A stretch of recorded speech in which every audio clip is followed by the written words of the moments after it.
Kanker! Try not to move. One moment.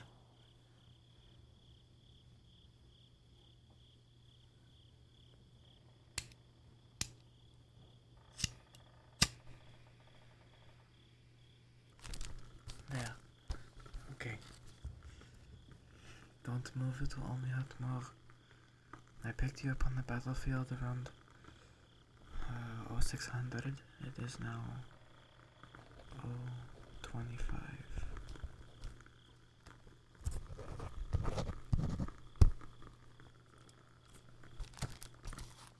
Okay. Show me where it hurts. Alright. Let me get you some medication.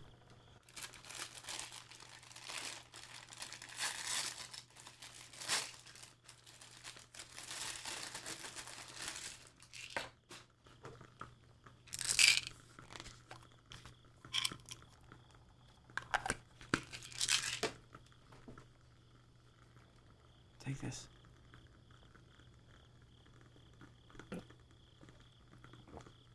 That should begin working within 15 or 20 minutes.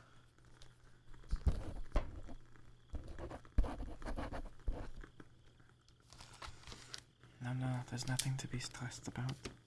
I just need to get you relaxed again. As a soldier, you know very well you should rest for as short a time as possible in order to get back on this battlefield.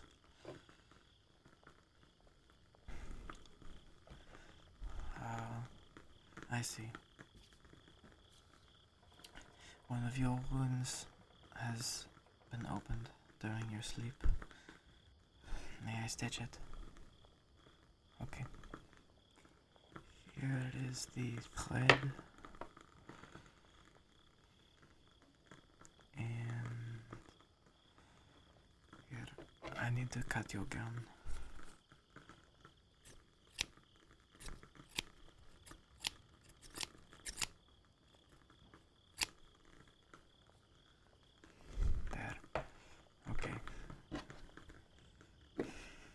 This will only sting for a moment. Allow me to apply gauze to your wound.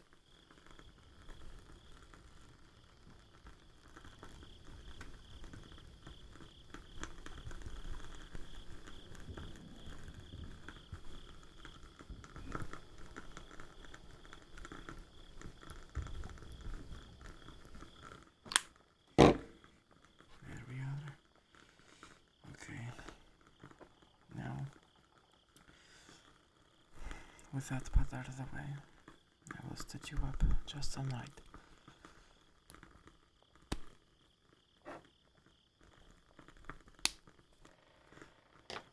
Okay.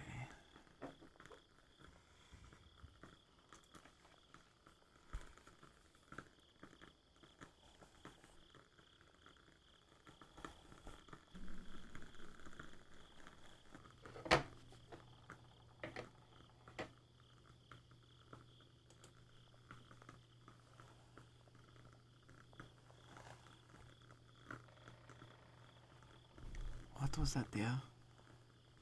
The candle? Oh, sorry. Now, what was it? Why, that's very flattering, thank you. How did a nurse like me become to be so quick? Well, there is this thing called practice in a profession. I found that to be quite helpful, but whether in the infirmary like this, where it's quiet and you can only hear the gunshots very far away, or where those gunshots are, you have to learn to act fast.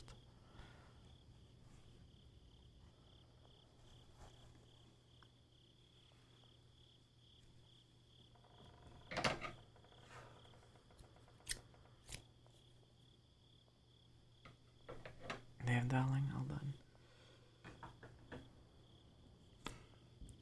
Okay. Go back to bed now.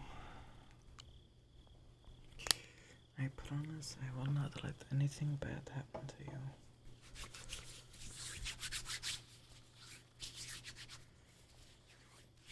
What's that? You want me to stay a little longer? Why would I do that? Just because I was resting when you startled awake in pain does not mean I don't have other stuff to do. In fact, you are quite a useful alarm clock. You can't fall asleep easily, Well, what do you want me to do about it?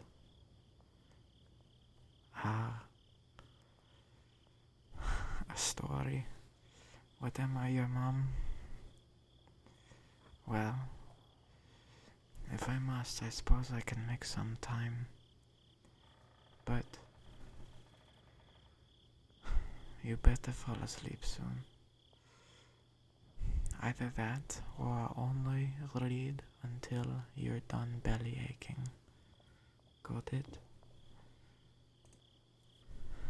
Allow me to retrieve the book I was just reading. It's a collection of tales and fables that my mother gave me after she died. Originating from the homeland, the Netherlands herself. Let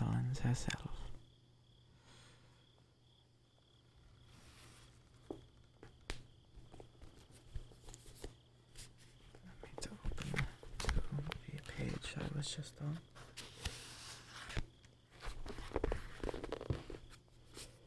Alright.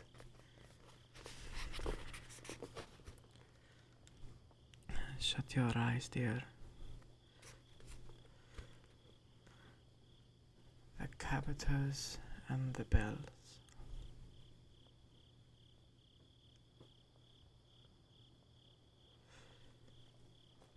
When the young Queen Wilhelmina visited Brabant and Limburg, they amused her with pageants and plays, in which the little fellows called Capitors in Dutch and kobolds in German played and showed off their tricks.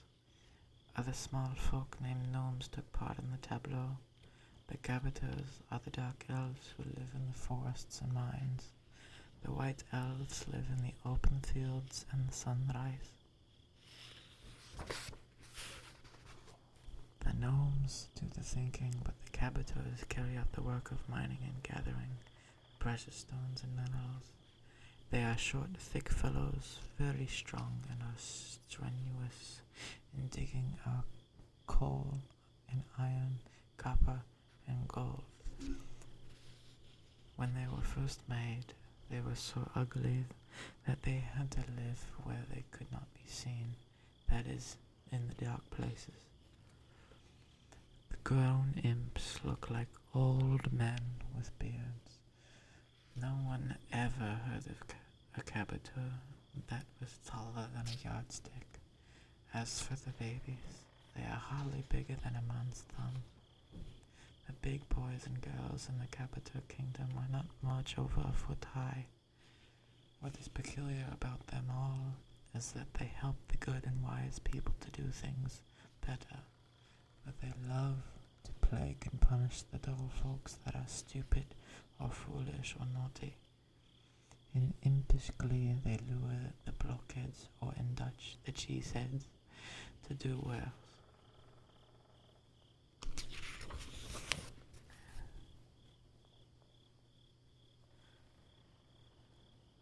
A long time ago, there were no church spires or bells in the land of the Dutch folks, as there are now by thousands.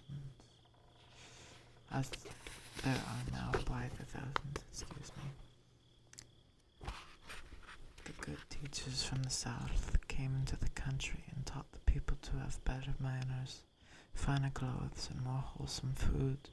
They also persuaded them to forget their cruel gods and habits of revenge. They told of the Father in heaven who loves us all his children, and forgives us when we repent of our evil doings. Now, when the chief gnomes and Capitors heard of the newcomers in the land, they held a meeting and said to one another, "We shall help all the teachers that are good and kind, but we shall plague and punish the rough fellows among them." So word was sent to all people in mines and hills, instructing them how they were to act and what they were to do. Some of the new teachers who were foreigners, and did not know the customs of the country, were very rude and rough. Every day they hurt the feelings of the people. With their axes they cut down the sacred trees. They laughed scornfully at the holy wells and springs of water. They reveled the people when they prayed to great Odin with his black ravens that told him everything, or to the gentle Freya with her white doves, who helped good girls to get kind husbands. They scolded the children at play, and this made their fathers and mothers feel miserable. This is the reason why so many people were angry and sullen, and would not listen to the foreign teachers.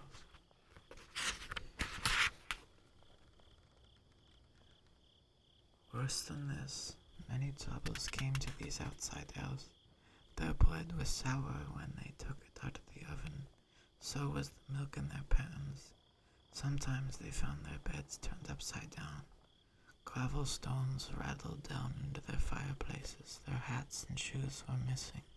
In fact, they had a terrible time generally and wanted to go back home.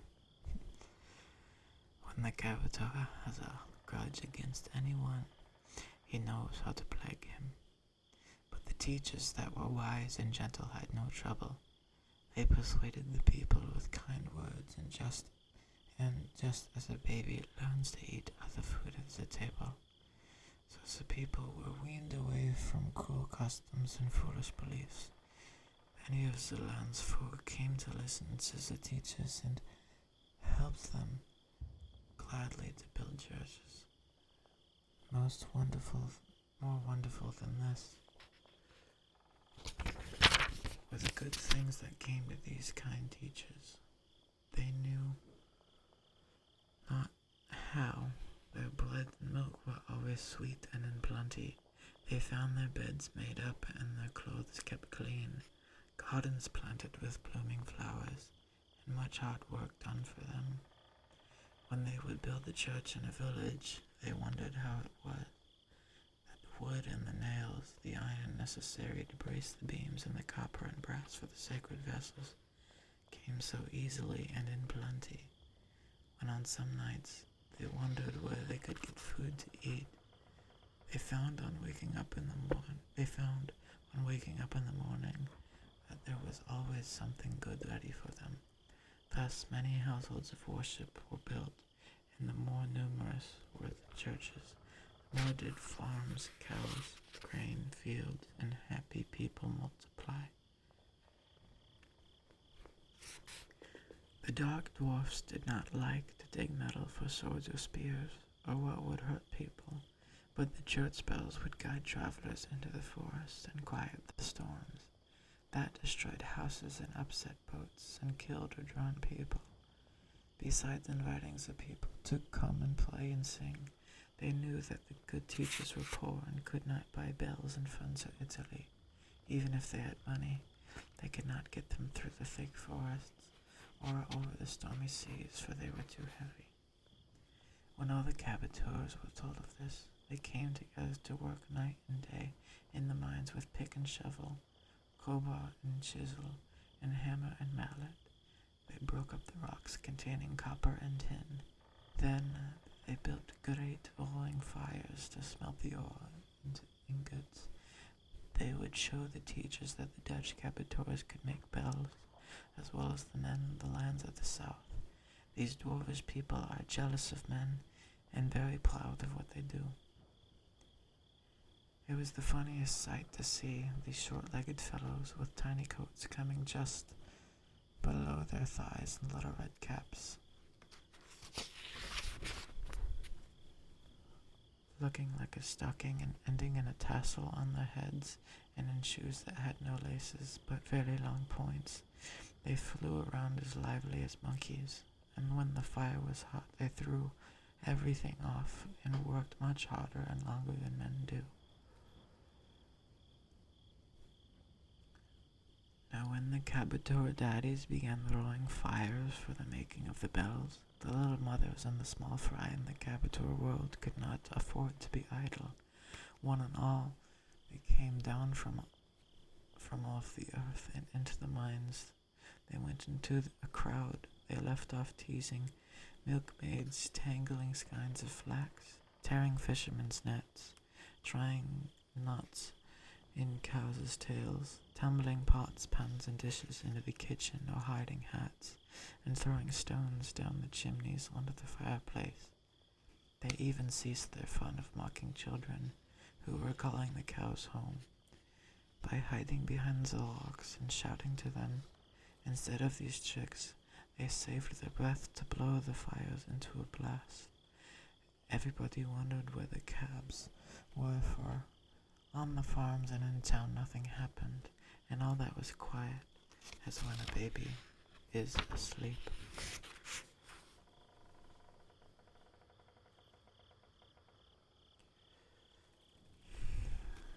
For at least days or weeks, there was nothing to be heard, until what a sight!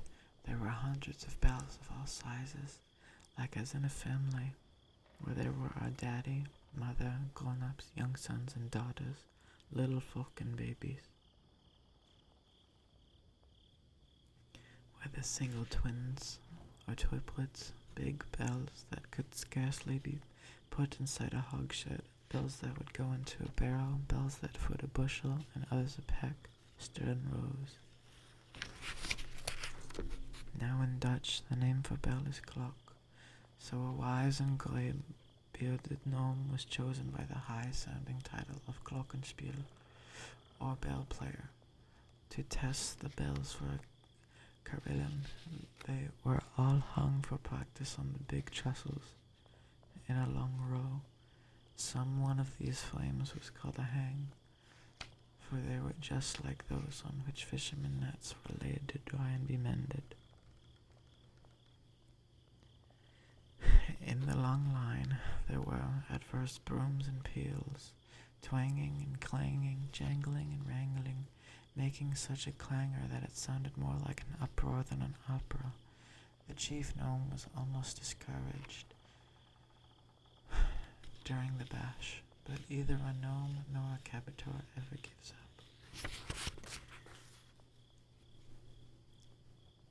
So it happened that, on the very day that the bishop had his great church built, with a splendid bulb spire on the top, and all nicely finished within, but without one bell to ring in it, that the Caboteurs planned for a great surprise.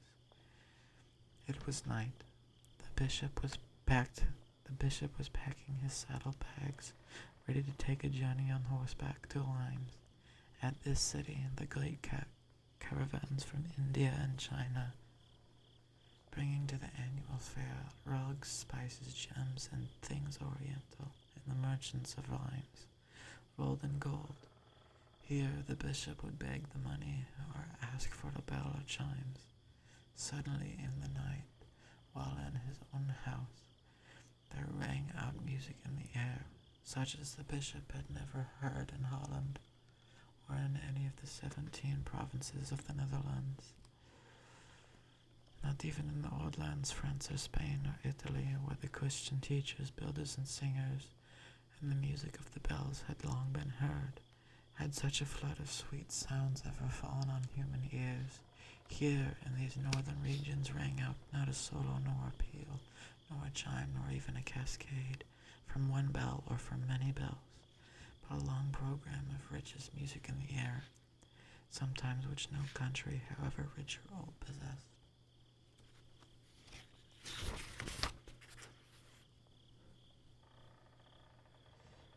Lausdale, praise God, devoutly cried the surprised bishop. It sounds like a choir of angels, he enunciated. Surely the cherubim and Seraphim are here. Now has fulfilled the promise of psalmist. The players on instruments shall be there.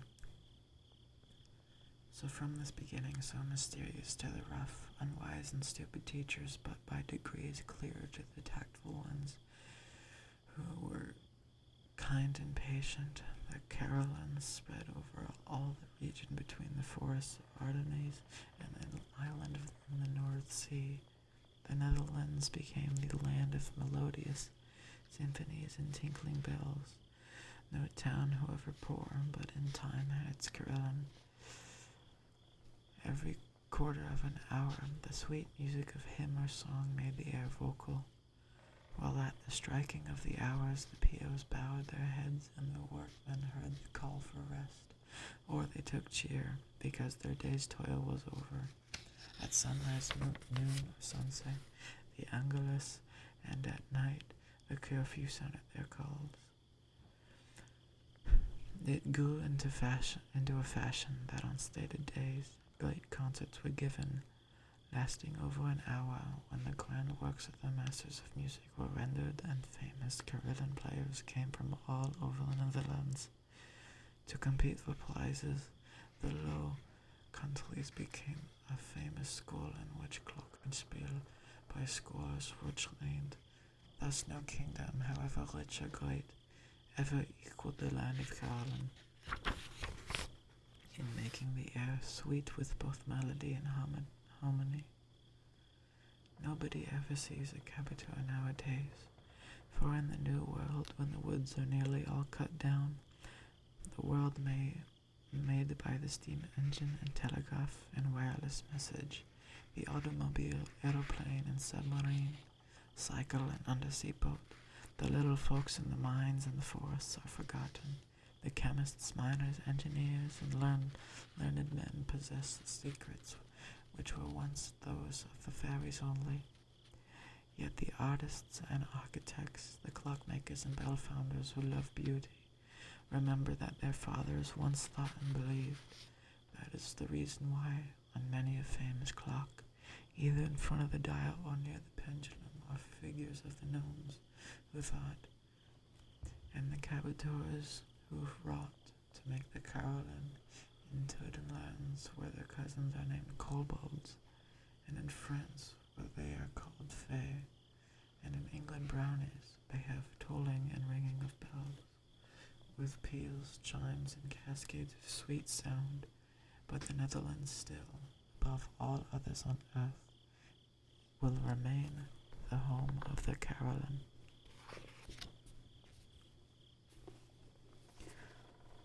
Gute Nacht, my dear. Sweet dreams.